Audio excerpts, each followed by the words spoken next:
Hello guys, आज बाहिर एकदमै जोडले चाहिँ पानी परिरहेछ अनि रुच्दै आइयो। हामी खाइसाबाट चाहिँ रुच्दै आइयो अनि त्यसपछि हामी चाहिँ त्यसको बन्दोबस्त अब रुजेपछि अलिकता कस्तो रुगा लाग्ने अलि समस्या आउन सक्छ नि त, त्यो नआओस् भनेर त्यसको लागि बन्दोबस्त हामीले चाहिँ लिएर आएको छौँ के। त्यसको बन्दोबस्तको लागि अब म तपाईँलाई चाहिँ देखाउन गइरहेको छु है।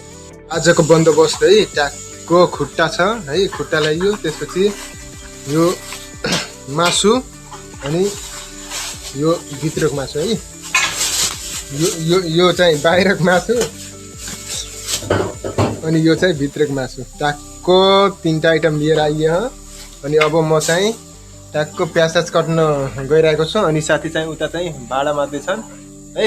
ल हेलो भन त गाइज, एकदम भाडा मार्दैछन् साथीले।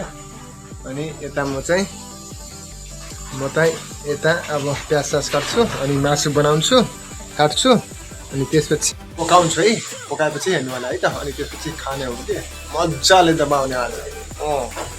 आइटम अब सुरु हुन लाग्यो है। यता ट्याक्क चिउरा भुट्दैछु अनि साथीले चाहिँ ट्याक्क मासु पकाउँदैछन्।